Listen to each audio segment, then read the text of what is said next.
जय हिंद दोस्तों। तो आज हम देखेंगे जीएस 2 और पेपर 3 को कि हम आखिर उसमें 50 प्लस मार्क्स कैसे लाएं।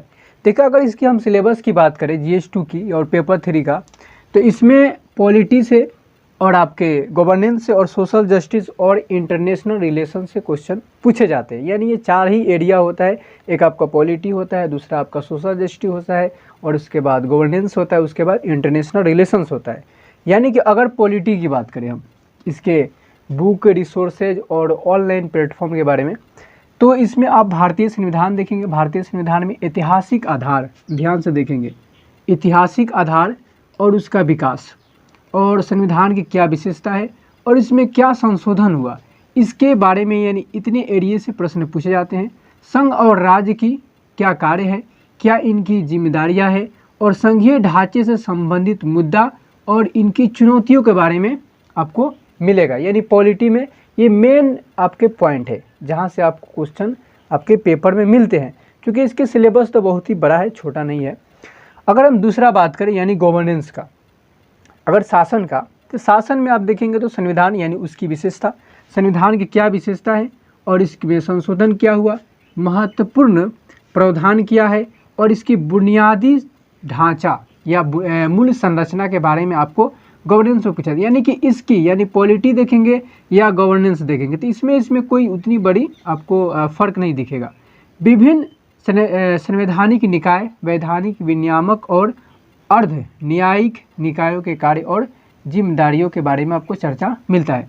अगर हम पॉलिटी और गवर्नेंस के अगर हम बुक के बारे में बात करें तो हमें कौन सी बुक लेना चाहिए, देखिए मैं बताऊं कि अगर आप पॉलिटी के लिए देखेंगे तो सबसे बेस्ट, अगर बेस आपका कमज़ोर है तो आप क्लास से 8, 9, 10, 11th का एनसीईआरटी बिल्कुल पढ़ें, ठीक है।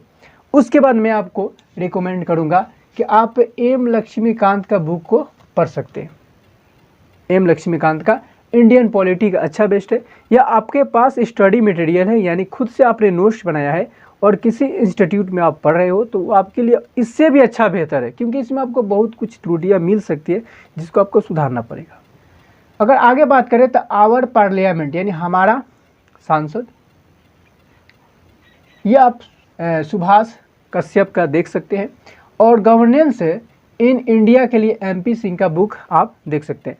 क्योंकि ये मैं आपको रिकमेंड करूंगा, बुक तो नहीं लेकिन आपका जो आपके पास जो भी स्टडी मटेरियल होगा वो आपके लिए ज़्यादा बेनिफिट होगा ये बुकों से ज़्यादा। हाँ, लेकिन एनसीईआरटी पढ़ सकते हैं, ये आपके लिए अच्छा रहेगा, ठीक है।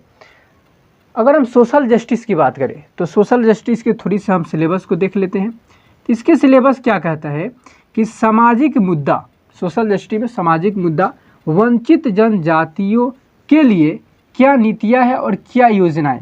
इसके लिए सबसे बेस्ट क्या है कि आप जो गवर्नेंस वेबसाइट है यानी सरकारी जो वेबसाइट है उससे आप मदद ले सकते हैं कि सरकार की नीतियों के बारे में, सरकार की योजनाओं के बारे में, सरकार क्या योजना और क्या नीतियाँ बना रही है, किन के लिए, तो वंचित जनजातियों के लिए। यहाँ से आप यानी कि सरकारी ज़्यादा वेबसाइट से आपको मिलेगा, या मैगजीन के मदद से आप देख सकते हैं, जैसे कुरुक्षेत्र होता है, योजना, ये सब मैगजीन है, यहाँ से आपको इसके बारे में ज़्यादा जानकारी मिलेगा। क्योंकि इसके लिए बुक हम आपको बता सकते हैं लेकिन उतना महत्वपूर्ण ये भूमिका नहीं निभाता है, ठीक है, वो आपको बकवास है जो आपका समय खाएगा। अगर इन वंचित जनजातियों की सुरक्षा के बारे में, आपको सुधार के बारे में और काम करने वाला यंत्र हो, कानून हो, संस्थान हो और निकाय, इसके बारे में सोशल जस्टिस में आपको पेपर में क्वेश्चन मिलता है। देखिए, अगर हम सोशल जस्टिस की बात करें यानी social problem in India, Ram Ahuja की एक बुक है, आप उसको देख सकते हैं, लेकिन आप नहीं देखे तो अच्छा है। अगर आपके पास खुद का स्टडी मटेरियल है तो आप हैंड नोट्स बनाए हैं तो आपके लिए बेनिफिट ज़्यादा देने वाला है। Reports and documents from the national commission for scheduled caste यानी NCSC and NCST national commission for scheduled tribes, इससे आप देख सकते हैं। यानी जितनी भी सरकारी वेबसाइट है वो सब सरकारी वेबसाइट्स है ना, आप अपने लिए, अपने पाठन के यानी अपने सिलेबस के अकॉर्डिंग आप वहाँ से स्टडी मटेरियल को नोट्स में तब्दील कर सकते हैं, इसको आप रख सकते हैं अगर आप वाकई तैयारी कर रहे हैं तो। वरना किताब के भरोसा रहेंगे तो किताब में आपको उतने अपडेटेड चीज़ें नहीं मिलती है, ठीक है, जितना आज का अपडेटेड आपको मिलेगा 1 साल के नहीं मिलेगा। इसलिए आप अपडेट रहना ज़्यादा से। अब मैं आपको एडिशनल रिसोर्सेज के बारे में अभी बताने वाला हूँ, ठीक है। देखिए सरकारी वेबसाइट से भी आप जानकारी ज़्यादा से ज़्यादा, सोशल जस्टिस के बारे में आपको जानना है, सामाजिक न्याय, तो ज़्यादा से ज़्यादा आप सरकारी वेबसाइट से आप जुड़ेंगे तो आपको ज़्यादा फायदा होगा। मैं तो बताऊंगा कि कुरुक्षेत्र और योजना जो मैगज़ीन है उस पर आप डिपेंड हैं और आपने जो पढ़ा है उसको आप तैयार में रखें, आपका पेपर आराम से जाएगा। चौथा बात करें इंटरनेशनल रिलेशन यानी कि अंतर्राष्ट्रीय संबंध, तो इसमें भारत के द्विपक्षीय और बहुपक्षीय संबंध के बारे में आपको जानकारी मिलेगा। अब बोलेंगे भारत का द्विपक्षीय बहुपक्षीय संबंध आपको क्या सरकारी वेबसाइट से ही जानकारी मिल सकता है। आप सोचेंगे किसी किताब के बारे में देख सकते हैं। मैं आपके लिए एक इसके लिए रिकमेंड कर सकता हूं कि आप एनसीईआरटी पढ़ सकते हैं क्लास 12 का समकालीन विश्व राजनीति। ये आपके लिए बेसिक को आपको मजबूत कर देगा और इंटरनेशनल रिलेशन को आपको समझने में मदद कर सकता है। लेकिन बुक के बारे में बात करें, बुक तो बहुत सारी है। यहाँ पे बुक आप देखेंगे तो राजीव सिकरी का बुक है, बहुत बेहतरीन बुक है चुनौती और रणनीति के लिए। तो विदेशी नीति और विभिन्न अंतर्राष्ट्रीय संस्थान और समूह के बारे में ये आपका सिलेबस हो जाता है, जहाँ से आपकी सीरीज से प्रश्न इसमें पूछे जाते हैं। यानी जीएस 2 में तकरीबन 4 से पॉलिटी से आपको, गवर्नेंस से आपको, सोशल जस्टिस से और इंटरनेशनल रिलेशन से प्रश्न पूछे जाते हैं। ठीक है, अगर हम एडिशनल रिसोर्सेज की बात करें तो ये एडिशनल रिसोर्सेज में आप सबसे ध्यान देंगे न्यूज़पेपर एंड मैगजीन। अब बोलेंगे न्यूज़पेपर और मैगजीन, बिना न्यूज़पेपर और मैगजीन के आप तैयारी नहीं कर सकते, याद रखिएगा। जीएस 1 हो, जीएस 2 हो, जीएस 3 हो, बिल्कुल कभी आप नहीं कर सकते। अगर आप इसको छोड़ रहे हैं तो समझिए आप बहुत बड़े गहरे में गिर रहे हैं।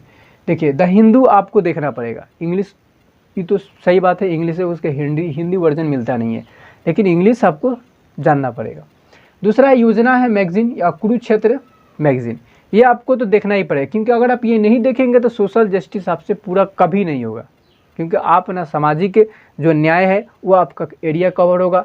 पॉलिटी में कुछ आपको देखने द हिंदू देखना ही पड़ेगा। आप इकोनॉमी में जाओगे उसमें भी द हिंदू देखना पड़ेगा। आप इन्वायरमेंट इकोलॉजी में जाओ, साइंस टेक में जाओ, उसमें आपको द हिंदू देखना ही पड़ेगा। हिंदू द कंपलसरी है, आपको देखना तो देखना पड़ेगा। अगर वेबसाइट एंड ऑनलाइन प्लेटफॉर्म की बात करें तो PIB एक वेबसाइट होता है जिसे हम बोलते हैं प्रेस इंफॉर्मेशन ब्यूरो। ठीक है, एक होता है ORF यानी ऑब्जर्व रिसर्च फाउंडेशन, वहाँ से भी आप बहुत सारी चीज़ों को ले सकते हैं और अपने नोट्स में डाल सकते हैं। आप सरकारी वेबसाइट से जितने ज़्यादा जुड़ेंगे ना, आपको ज़्यादा से ज़्यादा इन्फॉर्मेशन मिलेगा आपके एग्जाम के पॉइंट ऑफ व्यू से। ठीक है, तो आई होप, मैं उम्मीद करता हूं कि मैंने आपको समझाने की कोशिश किया, शायद आपको समझ में आया होगा। अगर आपके पास कोई भी किसी प्रकार का क्वेश्चन हो तो हमसे आप ज़रूर शेयर करना, मैं आपके क्वेश्चन का जवाब देने की कोशिश करूँगा। तो चलिए फिर मिलते हैं नेक्स्ट वीडियो में, तब तक के लिए जय।